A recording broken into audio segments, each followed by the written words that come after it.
All right. Welcome, everyone. I have a red indicator that says we are live. It is happy hour number 53. Time is flying. I'm David, developer advocate at balenaCloud, and Mark is not with us today. He's out on holiday, so hopefully he's relaxing and enjoying himself. But I do have a special guest over here on this side of me, Daniel from the customer success team. Daniel, you want to give a quick hello and a quick introduction? Yes, hello everyone, and yes, I'm hoping Mark is watching this stream from his holiday destination. Yes, my name is Daniel. I'm with the customer success team here at Balena. David asked me to join this stream simply because I often talk to our customers, to our users early in their journey, early stages of their adoption. Particularly about ROS, and that actually is happening more and more recently, whereas we've got queries about ROS. Does it run on Balena? What do I need to do? Is it difficult? How do you guys support this? Can you help me? And surprise, surprise, we already actually have customers running ROS with large successful projects in autonomous robots, in elderly care, in drones industry as well.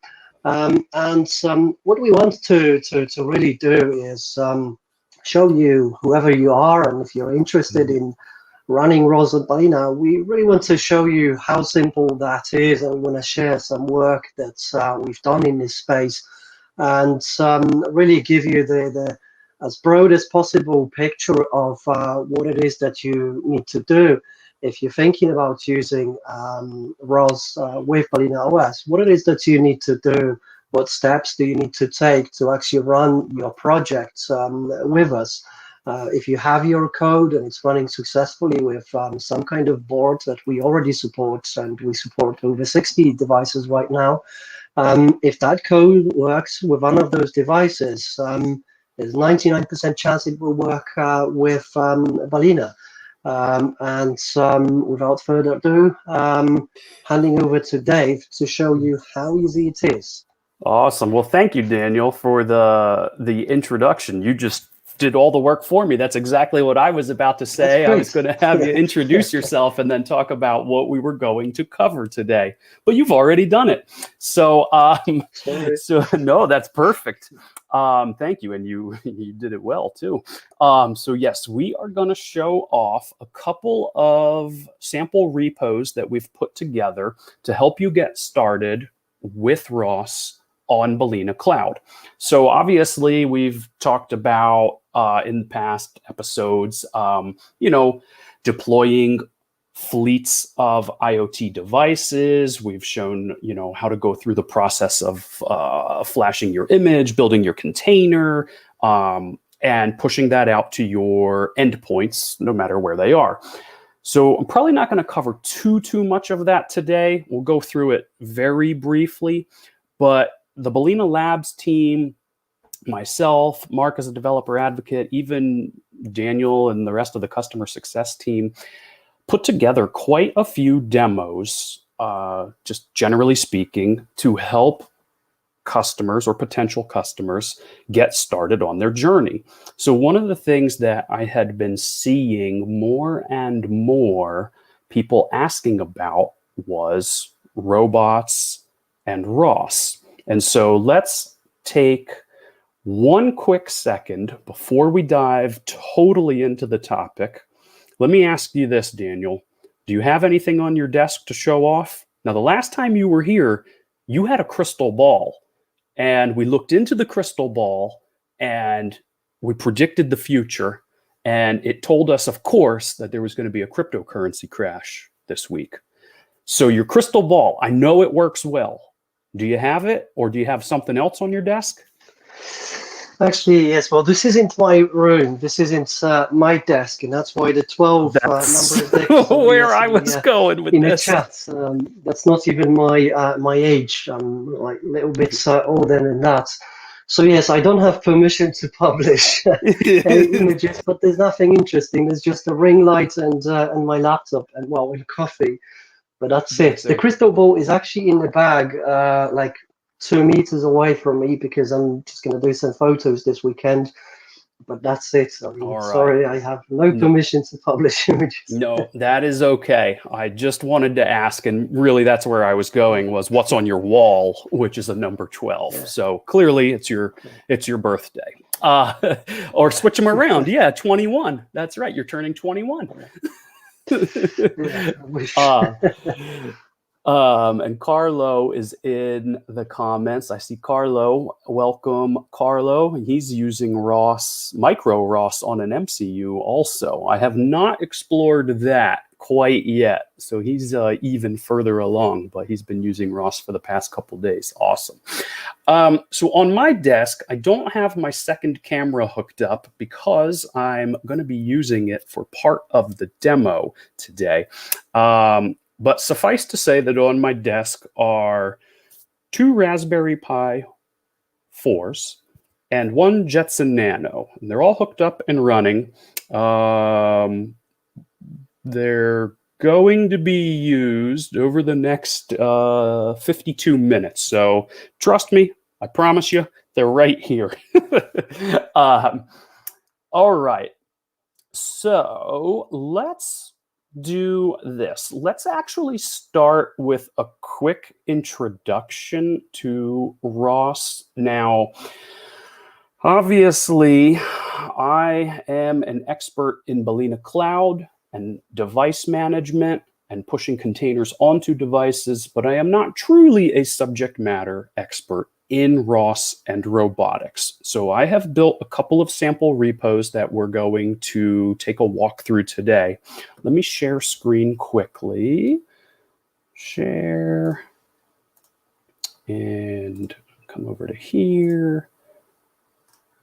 And when this comes up, yep, there we go. So we'll start off, we're going to talk through ROS. ROS being Robot Operating System. And there's various versions. They follow a pretty quick release cycle. I want to say every 6 months are the new versions, and they tend to pin to versions of Ubuntu as their base. So you can see here, Foxy is the latest ROS 2 LTS release, and that's based on Ubuntu Focal, which is an LTS release 20.04. And they have excellent documentation. They have a wiki to help get you started. You can install it directly onto an Ubuntu machine, just for prototyping. Well, honestly, even, for development and production purposes as well. But, they have instructions on, am I already on the download page? Yeah. Everything you need to get going. Of course, they also have some tutorials to go through. Actually, quite a few tutorials to go through.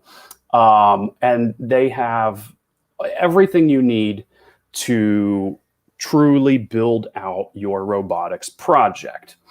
Now, with that said, what I wanted to do from a Balena perspective was really just get the framework installed into a container that's able to be pushed over the air to your Balena devices. So as you iterate and launch a product and move from that prototype to production, you can take these repos as a starting point, but just keep in mind that these repos are just that. You'll want to continue to develop and build upon them. So, let me quickly, and I'll drop these URLs into chat in just a moment, but let me just quickly show what we've put together. So we have 3 distinct repos. I'll show those, and then I want to talk a little bit about some of the additional use cases that that ROS is used in. But let me just show real quickly that I have ready to go a repo for a Foxy base image, base installation. We're going to go through this in a moment, but this is essentially just the CLI, just the bare minimum install of ROS2 Foxy in a container ready to go on a Balena device. The second one that we're going to look at is going to be the more robust installation, which uses a desktop and a GUI and has some of the additional tooling in place for simulation and manipulation of a robot in a virtual environment. So we'll show that one as well. And then finally, the third one is an added bonus. We built a sample that shows off how to make use of CUDA for computer vision acceleration. Now, this one would, of course, require something like a Jetson Nano or above. And we'll get into that in a bit. But the point is you can do some point cloud and pose estimation with this one. And again, you can iterate from there. David, yeah, go ahead. Since Mark is not here, I'm going to be interrupting you. Yeah, no, that's perfect. So yes, that's exactly why I wanted you here to interrupt and ask the questions. Okay. That's great. So Carlo actually posted a valid comment here that he wished there was a way to just select the actual ROS distro, and there you go. You're showing us a repository that's using Foxy. So can you tell us a bit more about that? How did you tell Balena, how did you tell this repository that you want Foxy, and how can you manage this choice? Oh, you guys are so fast. Sorry. Well, Carlo is just jumping ahead. Okay, that is a great question, and I was absolutely going to cover it anyways. So let's do that then. I don't want to lose this talking point though. So we're going to return to this of some of the things that ROS can do and some of the things that it's used for. So I know they want to get right into it. So yes, we can do that, but I'm going to circle back and we're going to talk about some use cases. And Daniel, you're probably going to be able to help me quite a bit there. Okay, so let's use this one here because it is the simplest. In a balenaCloud environment, we are pushing Docker containers onto our devices. So this is a very, very simple repo. There's only a Docker file in here. That's literally it. I might need to zoom in a bit here. Where's the mouse? Did that work? Did that zoom at all or no? Not working too well. All right. Well, either way. So what we're doing here is, as we said, ROS pins their releases to corresponding Ubuntu releases. Because I'm choosing Foxy, which is a long-term support edition, an LTS release, what I'm doing is pulling from our base image library, balenaLib, and I'm pulling in ARM64, AArch64, Ubuntu, Focal. So that now gives me the perfect base OS to add my bits and pieces to. I am in this repository. It's documented up here in the notes in the README that I am assuming a 64-bit ARM device like a Pi 4 or a Jetson. And others would work as well. I just simply haven't tested them. So you'd want to, give it a try on your own first. But once I've got the base image of Ubuntu Focal, I'm doing some simple apt-get updates and basic utilities to get them in place, set locale. Then I'm going through a ROS installation, which is super easy. I'm doing apt-get install some APT tooling here. Then I'm grabbing the ROS what they call ROS.key, which is the key ring for their repo, and placing their repository into the Debian or Ubuntu apt source file, sources.list. So once I've got that in, now I can do another apt-get update, and I can draw in software, bring in software from the ROS repository. Super easy. Apt-get install, ROS Foxy, ROS base, and ROS Foxy demo nodes, because I wanted to have a sample application here. This is the basic repository, or I should say demo. So this one is command line only. There's not a whole lot going on here other than a hello world, and we'll show you that.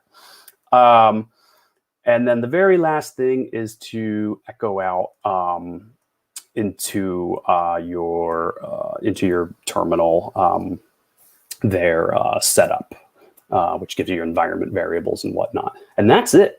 That's the whole Docker file right there, 22 lines. And if you're really good with Docker files, I'm sure you could make it less. But I kind of kept it broken out just so we can sort of see what the steps are doing. So that is the installation process for ROS2 Foxy in a container. There's not much to it for this one. I have this deployed already on a device, but the process for deploying this would be as such. Oh, and I see some more comments rolling in. Okay, so the process for this, you have two methodologies. I made it really easy with the big blue deploy with Balena button. This is easy. Click the button, it will pass you through to the balenaCloud dashboard, and you can deploy it to an existing application, or you can create a new application. You can just give your application a name, choose your device type, and hit create and deploy. And what it'll do is grab the contents of that GitHub repo and start running a build on the balenaCloud build servers. We should see it in just a second. Under releases, there it goes. The build is in progress. While that's running and while that's doing its magic, building that Docker container in the cloud, what you would then do concurrently is flash an SD card to join this application, to run this application.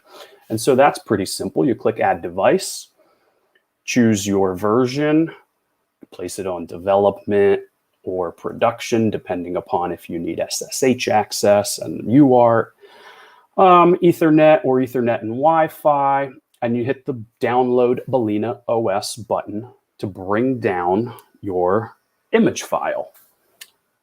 Flash that image file to an SD card with Etcher, and then put it in the Pi and power it on. The Pi will boot up, connect to balenaCloud, and begin to download the containers after they're built. This one happens to still be running, as we can see. This one typically builds in about 3 to 5 minutes. It's not a super big release. I'll come back to the ones I built out yesterday for the purposes of demo that I already have running. So this is the one that I just showed, and I have it running on this Pi over here. I can come over to releases, which obviously already finished because I built it yesterday, and I can see that it's 699 megs. So that is the base installation of Ubuntu plus ROS. It could probably be trimmed down a little further with some build and runtime Docker file magic. There might be additional packages in here that could be removed that are just not in use, but it's not huge at 700-ish megs. So let me come back up real quick to the device itself, and we can see it's online. I powered it up a little while ago, 26 minutes apparently. And I'm going to show one quick demonstration on it. But before I do that, I want to come back over to our stream because I want to see if any comments have rolled in. Daniel, you haven't interrupted me in a while, so is that safe to assume that no questions have been asked?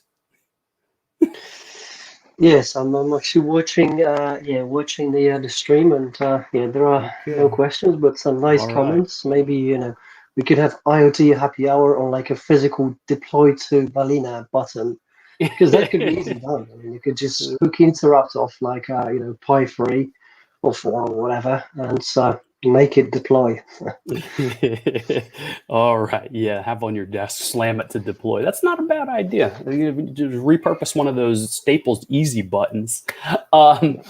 All right, so let's switch back over to this window then, and we have our device, and I am going to open up a terminal into the container, which is just simply called main. I probably should have renamed that, but that's okay.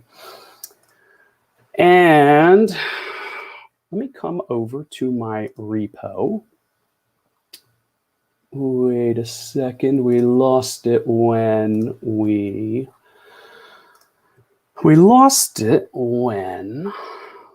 deployed, but that's okay. Come back to it. The command that I want is right here. It's in the README file, and it is essentially ROS2 launch demo nodes. We saw demo nodes was about the only package I installed in that Docker file.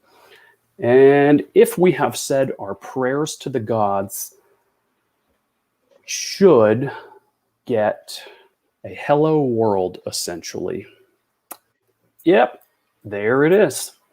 Okay, so what we're showing here then is a basic implementation of ROS2.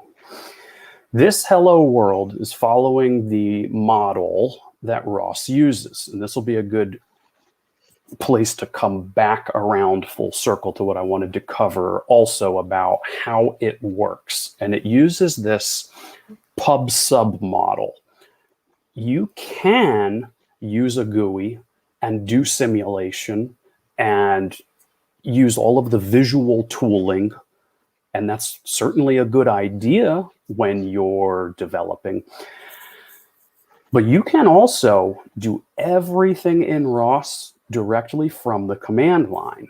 It uses XML, it uses, I may need to go look this up, UDRF, if I remember correctly, as well. And you can essentially, with Python and all of your description of the robot, and the ability to move the robot, you can do everything from a command line. You do not need a GUI in any way, shape, or form. And so that's a good hop-off point to then think about.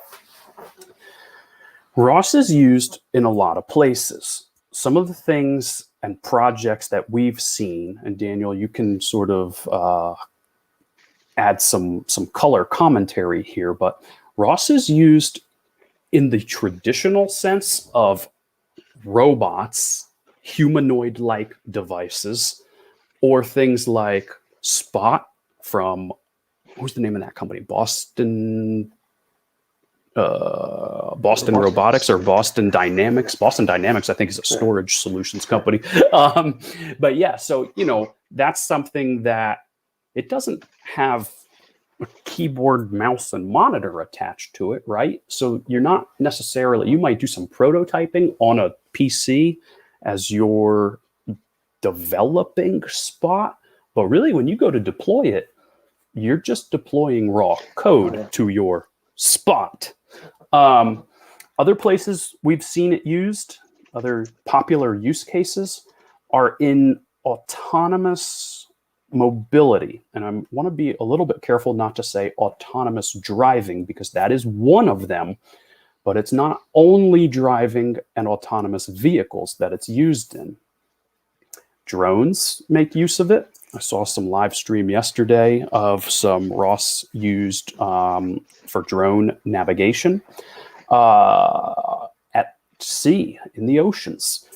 We've seen ROS used in submersibles that can, monitor the seafloor, map the seafloor.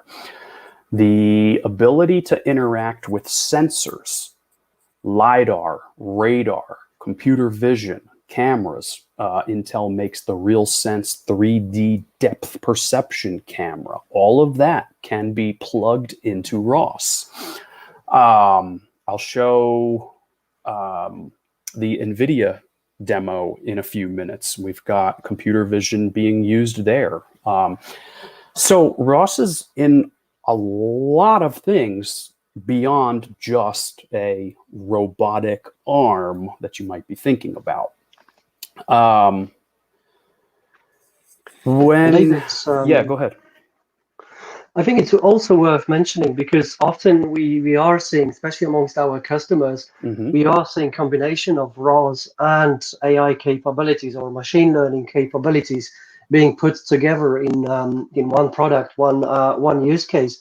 And it's worth actually highlighting that if you are a developer and if you're used to developing on in NVIDIA ecosystem, that's all working with Balena OS right now. So we do have base images that contain your Jetpack, your L4T. So if you got used to using programming CUDA, it's actually all there.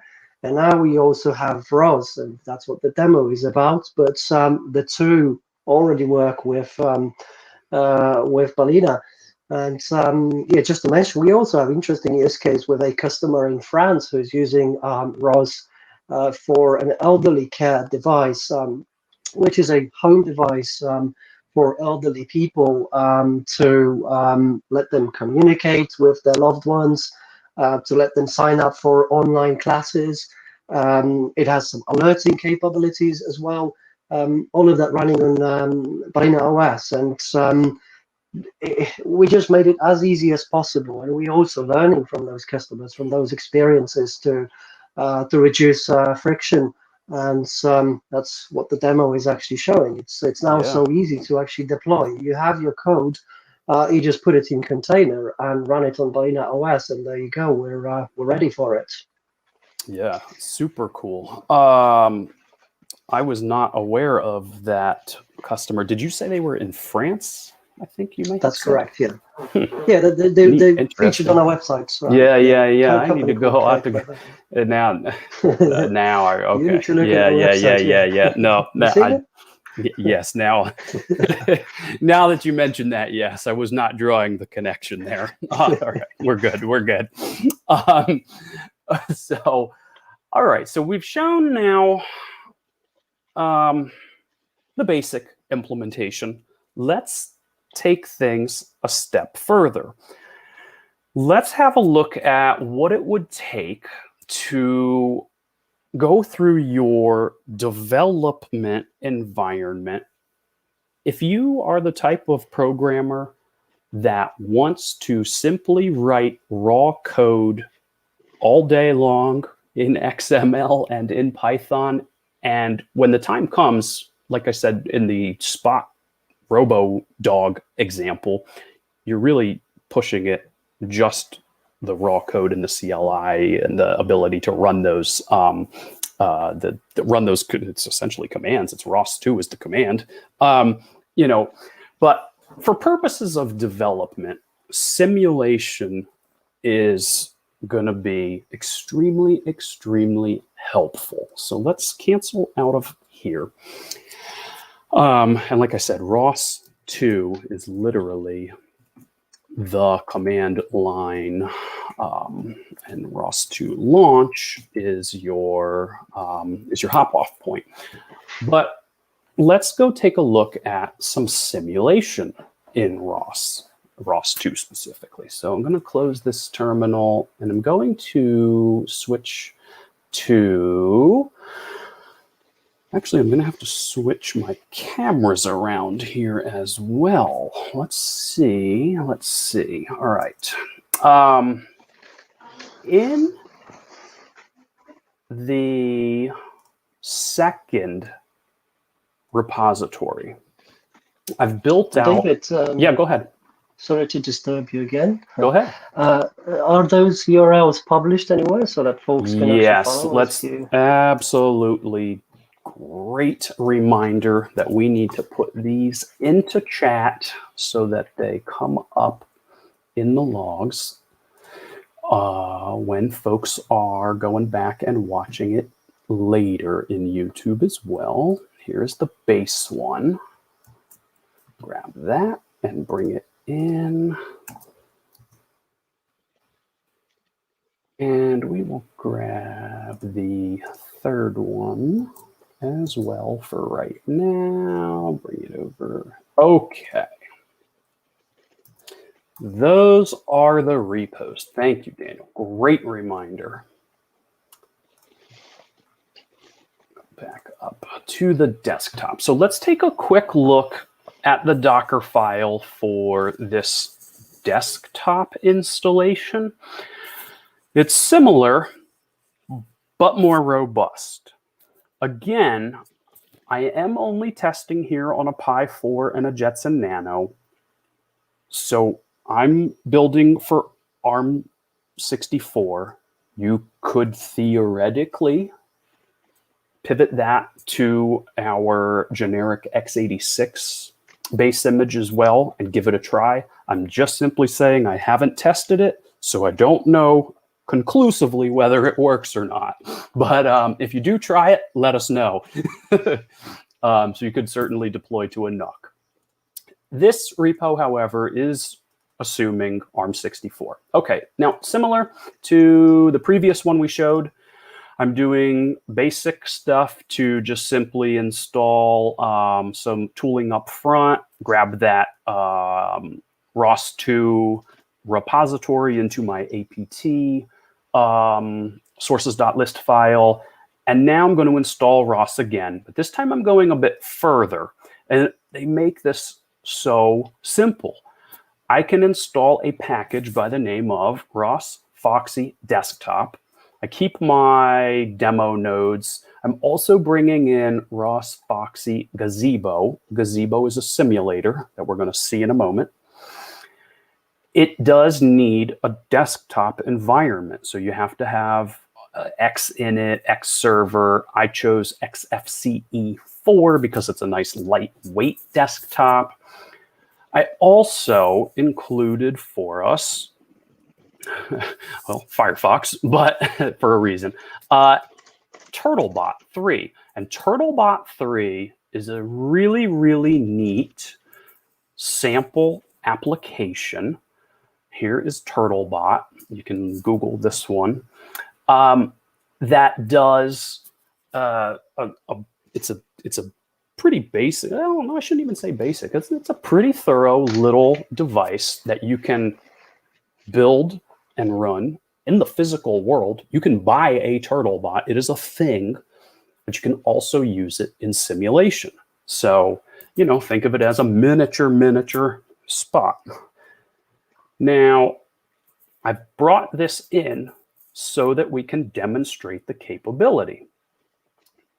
So come back to my Docker file. The Gazebo is in here for simulation and a couple other bits and pieces. And then the last thing we do is essentially start up the desktop and bring up the XFCE environment. And that's over sitting in a start file. Now, let me switch cameras. Say your prayers to the demo gods. See if this works. I will turn off screen share, go to cameras, And which one is hooked up at the moment? Uh-oh. Has the screensaver kicked in? Well, hold on. Let's make sure we have all of these cables correct. We've got nothing but a black screen. You know what we're going to do? We're going to give it a good old-fashioned reboot. That's what we're going to do. Just to make sure I have the right device. Actually, come back up to applications. And I'll switch my camera back in one moment. Hang tight. Reboot. Well, we may have to hop over to the NVIDIA one. All right, that one is rebooting. That should come up. Actually, that will take a moment as well. Camera back to me. And let's see what the NVIDIA device is up to instead. All right. I see a blinking green LED on the Pi 4, so I'm going to assume that that is rebooting. All right. Switch some HDMI cables here and give this one a try. I don't even know if we can switch HDMI live like that. Let's see what happens on this one. Start that. No. That was while we tried to switch. Uh-oh, we've got a screensaver of some sort on this one too. No. I may need to look into disabling the screensavers on these now that I think about it. Hey, that's pretty. But it doesn't do us any good. Let's see. Why? Okay, I know why. That's because the keyboard and mouse are still hooked up to the Pi. Now, here we go. All right, well, we're going to switch to NVIDIA first. And now that I think about it, that's probably why the Pi was not responsive either. You have to actually hook up the keyboard and mouse in order to move the mouse or touch a key in order to turn that off. All right, well, lesson learned. Hook up mouse and keyboard. Now, let's make this a little bit bigger, and we'll show what we're doing over here. I'm going to bring my screen share back for a moment. And we are going to quickly go through that third repo, which I was going to do next, but let's have a look at its Docker file. Now this one, as I said at the beginning, yeah. So as I said in the beginning, self-tracking technology. Yep, self-tracking technology. All right. As I said in the beginning here, this one is running on a Jetson Nano and is making use of CUDA. So this Docker file is actually much larger than those others. I'm not going to go through this one in great detail, but what will suffice to say is the very first thing I need to do is bring in some of the NVIDIA Linux for Tegra bits. So I do that here to get their GPU drivers and everything into the container. Again, I still need X and XFCE, so I'm bringing those in. I'm going about my ROS installation a little bit differently, but not too differently. I'm just using some variables here for the package. I'm using Eloquent. I'm not using Foxy in this demo here. The specific reason is because I'm drawing from their own work here, this package that NVIDIA built and demos, and they chose Eloquent. Just so that I did not deviate and to ensure compatibility, I stuck with that. Come back to mine. And we're doing, again, bring in the apt repository so that we now can do an apt-get update and an apt-get install. This time we're choosing ROS Eloquent. That's the version prior to Foxy. Bringing in the base packages, RViz for simulation, and doing a couple of builds that were required for CUDA. We've got OpenCV. Again, that was not necessary previously on the second repo, which we're going to come back around to. And then start bringing in CUDA and the CUDA toolkit and going through that process of getting all of that installed. PyTorch, it makes use of PyTorch. Get that installed. So, you know, this is a much bigger installation. Torch 2RT, TRT pose is finally the bits and pieces for the pose estimation. And finish it up by simply running all of it with another start script. Now, again, this container could absolutely benefit from some optimization by using a build and then a run to break those out and just bring in what you need for your final run. I left everything in one fell swoop on purpose. I know that this container is enormous, but as an example, I wanted, you know, customers or potential customers to be able to see what I've done and then pivot from there. So it is not optimized. And we'll come over here and we'll take a look. Yeah, go ahead. If you can just explain as well, because that's something that our customers often have problems with, you know, during their initial journey. If you can show us where it is that we have to specify that this container, because the container that runs the software, it has to be privileged. And it's very important to make sure that is configured. If you can show us in the repository where this is happening, just really for the record, and you know, because there might be folks who have already their projects and they want to do their things, and they just need to remember that the YAML file needs to have that statement there. There you go. That is a great call out.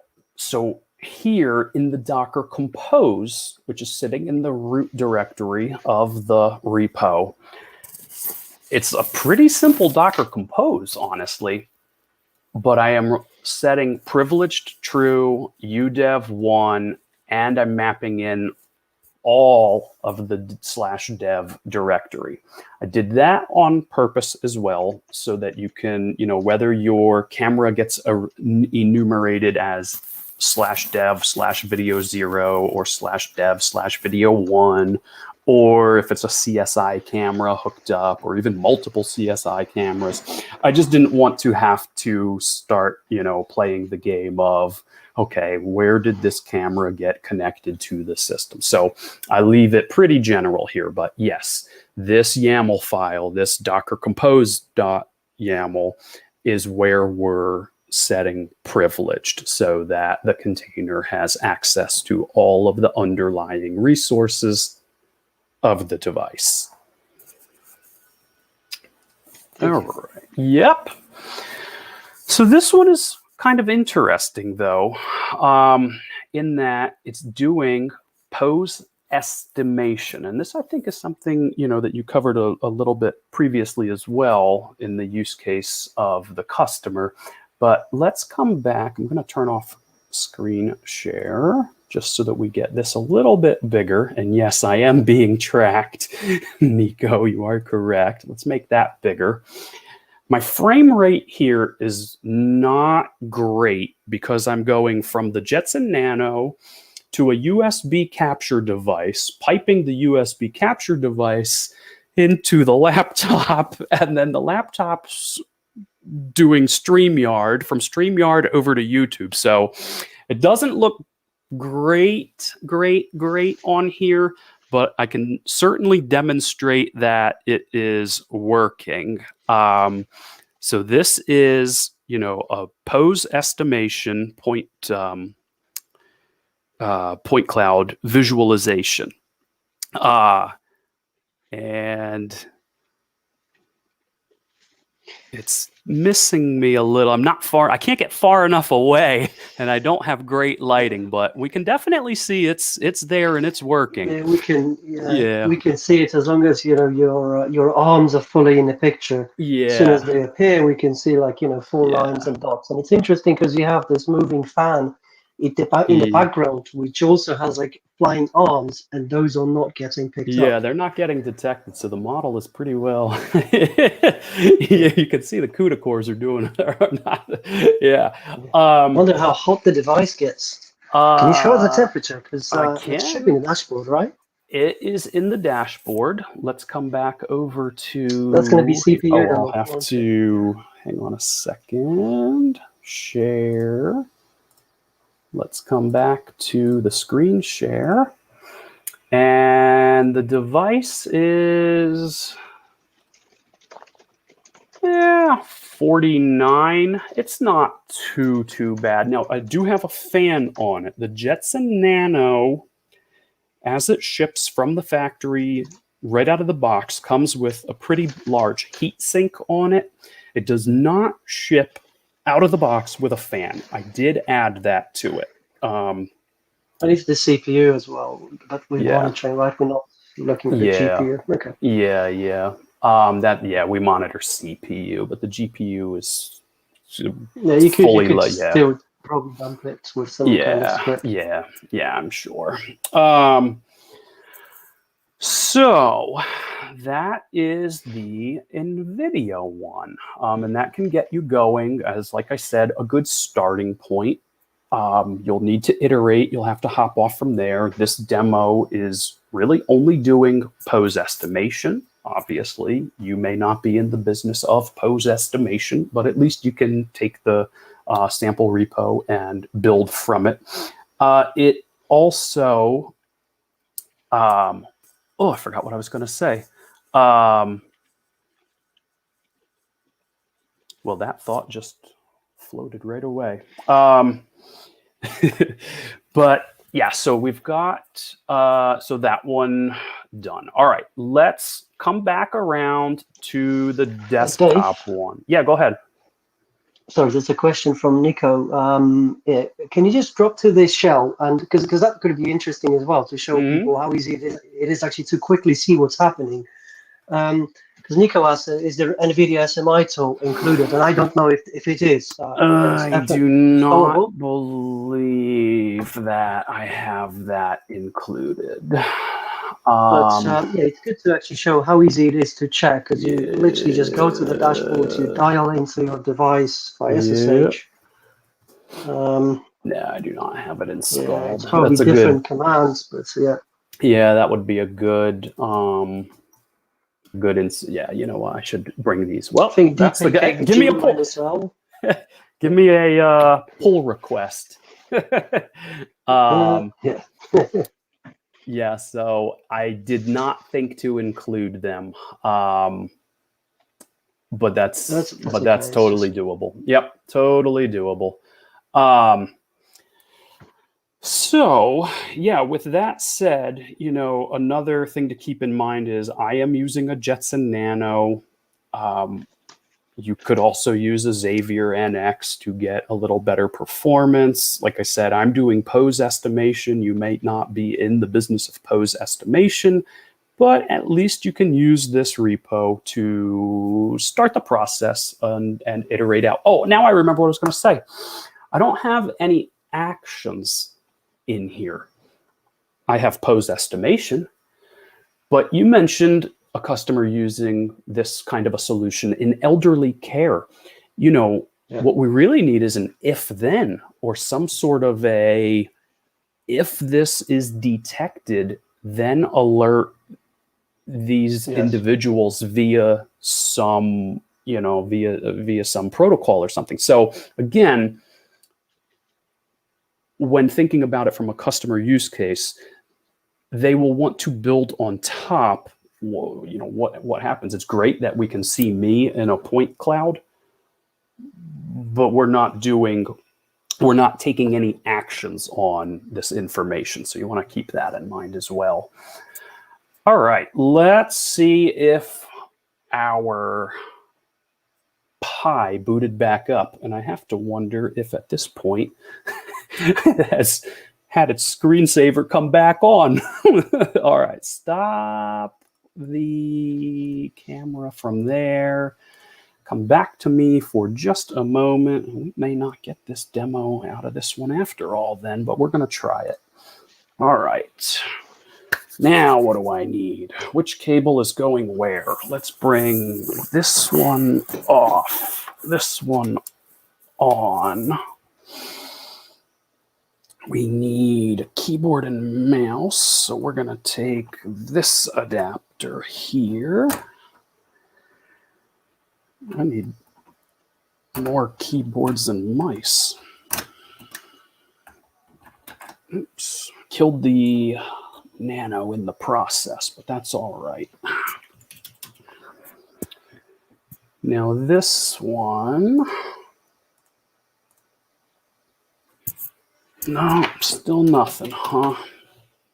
Why is that? Well, you know what we can do is some live hacking. Let's do some live hacking. You tried turning off it on again? That's what we're doing right now. And let's see if we can get, okay. All right, let's get the screen share out of the way and bring this up. We're going to do some live hacking. I did not want to resort to this, but that's okay. While it's booting, let's come back around, and there's a couple of things I want to point out. I'm looking at the clock. We're down to 7 minutes. It's going to be a race. Okay. This repo here, the desktop container, has in it, like we said earlier, something by the name of a TurtleBot. And a TurtleBot is a great way to get started with robotics in the real world, but we also have the ability to simulate it. Is my mouse working? Oh, it is working. We're good. Okay. I need to get this happy hour badge out of the way because I need a menu item that is up there. So get that out. We are going to minimize this. So now I'm connected to, successfully finally, a Pi 4, again, running a camera capture or a display capture. So the HDMI to the capture card and then into the laptop. So this is a little bit small. I can't see too well, but in the repository, I have some instructions about how to launch TurtleBot. I'll bring screen share back for one tiny second. I have in here how to launch the TurtleBot. It's not launching automatically. Again, sort of made that decision on purpose, just in case folks don't want that. But here are the 3 commands to run to bring up the TurtleBot in a simulated world. Now, stop the share, make that bigger, and here we go. So I opened up a terminal. I actually need 3 terminal sessions for this. I'm going to open a new tab and open a new, I missed a new tab. The mouse is super sensitive throughout here. Okay. First one, and we're going to type live. I'm not doing a copy paste because I'm on a different device. Export TurtleBot 3 _ model equals burger. Burger is the name of the TurtleBot 3. There's also a waffle and a waffle pie. There's 3 different models. Those are the models that can be purchased. And then we are going to do a ROS 2 launch TurtleBot 3 _ gazebo. Gazebo is, again, the simulator. environment. Turtlebot3 underscore house. Let's see what his house looks like. And we'll give this a moment to load. We should get gazebo. It's probably going to launch in full screen if I remember correctly. It'll take a moment. But there's some action happening back here. Oh yeah, here we go. And remember also that I'm on a Pi 4. Not the most powerful device around, but we've got a simulated house with a turtlebot in it sitting outside the front door. There it is. That is our turtlebot. He's sitting there. So let's zoom back out, and he's got some LiDAR simulated on him. So that's interesting. What could we do with that LiDAR? Well, in our second terminal, we're going to do another export. Turtlebot3 underscore model equals, what did we say? Burger? I think so. And this time we are going to do a ROS to launch Turtlebot3 underscore cartographer. Uh-oh, tab completion. There we go. And we are going to launch cartographer.launch.py. And I'm going to add a flag here. Use underscore sim underscore time colon equals true, capital T for true. And again, all of this is in the Docker repo.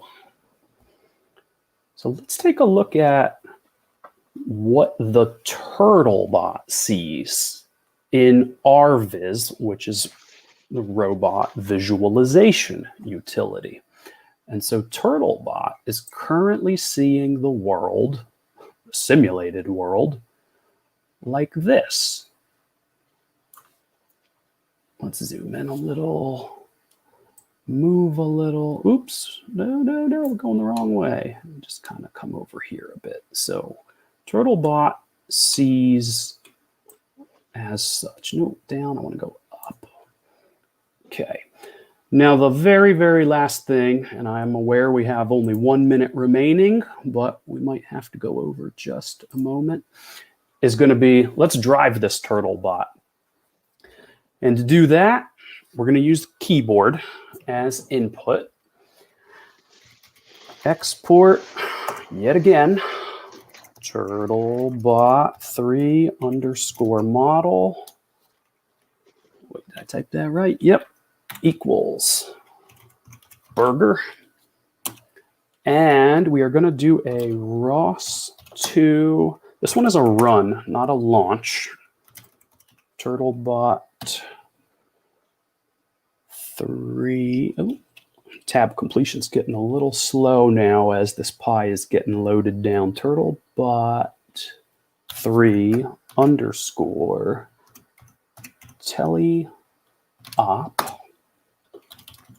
teleop underscore keyboard. See if it recognizes tab complete. If not, we're going to be doing some typing. Nope. Teleop. Do I have it right? No, that's the problem right there. Teleop. Run Turtlebot3. Here's our problem. Run Turtlebot3 underscore teleop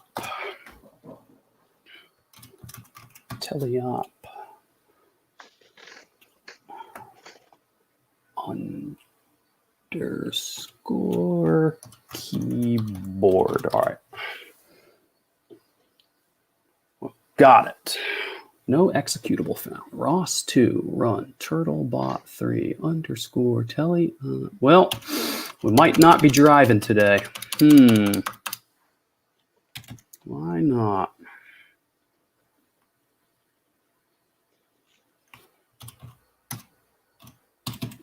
What is the command? Maybe I don't have it right. No, there it goes. Must have been a typo, or I don't know what I'm doing.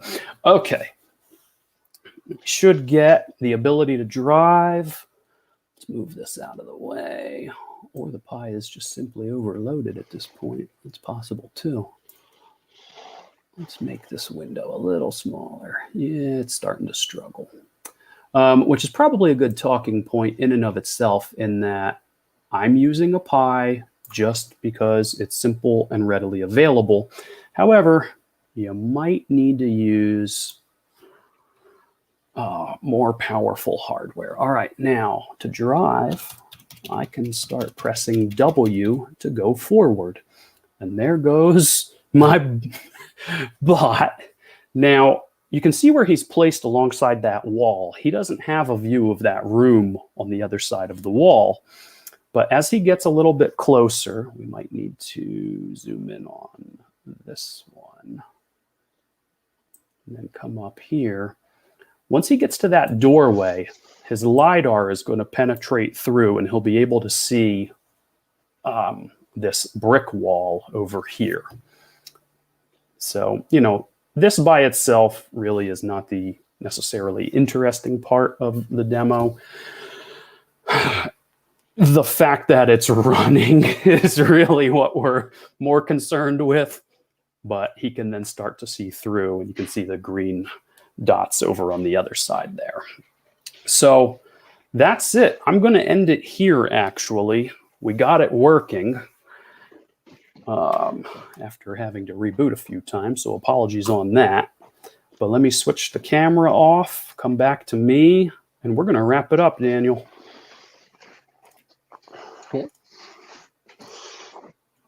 Okay. Now, while I was doing that, I missed comments. Did we have any questions roll in? Carlos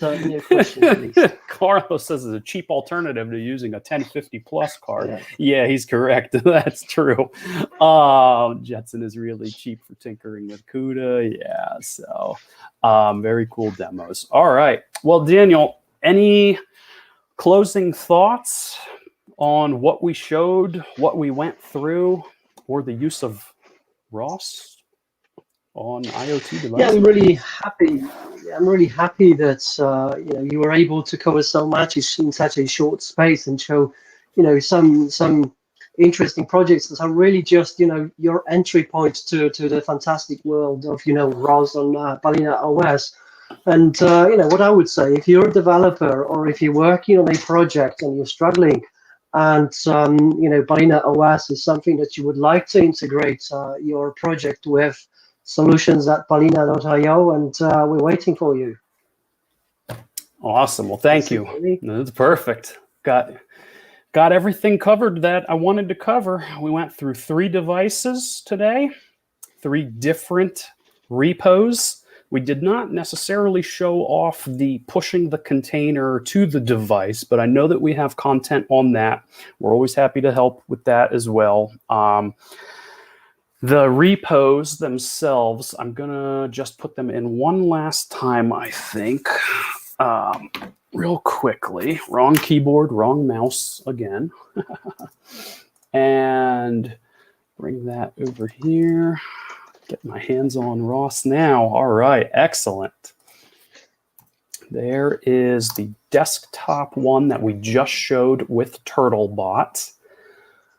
Here comes the NVIDIA one for CUDA. And if just the bare minimum basic installation is your thing, then we've got you covered with this one. There we go. Oh, RG snuck in a question. Am I speaking at DockerCon this year? Yes, I am, actually. I am in The community room devoted to IoT. We actually have, this is a good reminder, thank you, Arajit, 2 events next week that I'll be speaking at. The first one is the Yocto Project Summit. That takes place on Tuesday. We will be covering there how we make use of Yocto to build Balena OS, and Balena OS is then a part of balenaCloud. So the Yocto Summit on Tuesday, I want to say 12:15 p.m. UTC, I believe is the start time for that one. I'll make sure we get that out on social media in advance. And then Thursday is DockerCon. DockerCon is Thursday and Friday, I believe. Our slot is Thursday, and I want to say that one might be at 10:30 a.m. Pacific time. Not sure what that translates to UTC off the top of my head, but we'll make sure that we get social media out in advance of that one as well. All right. And look out for Arjit's project as well, because he's going to be sharing some details. Yeah. Is he going to be there? I didn't realize that. Very cool. So, yeah, we've got 2 events next week, and we'll make sure that we get that out on social. Okay. Anything else? Actually, hang on a minute. Just had a question roll in. Just commissioned Balena Sound. How do I shut down the Pi so it doesn't reboot in heartbeat only mode? You know what? Bring that to the forums, and I can grab that. I suspect actually it is shut down. The dashboard tends to show it as online or heartbeat for a few more minutes until it realizes that it is truly offline. So your device might actually be offline. Wait a few minutes, see if it goes to offline. If not, post it on the forums and I'd be happy to take a look at it. All right. Anything else, Daniel? No, that's it. That was great. Thank you very much. Great effort. All right. In that case, have a great weekend, everyone, and we'll see you next week. Bye, guys. Bye, everyone. Thank you, David. Bye.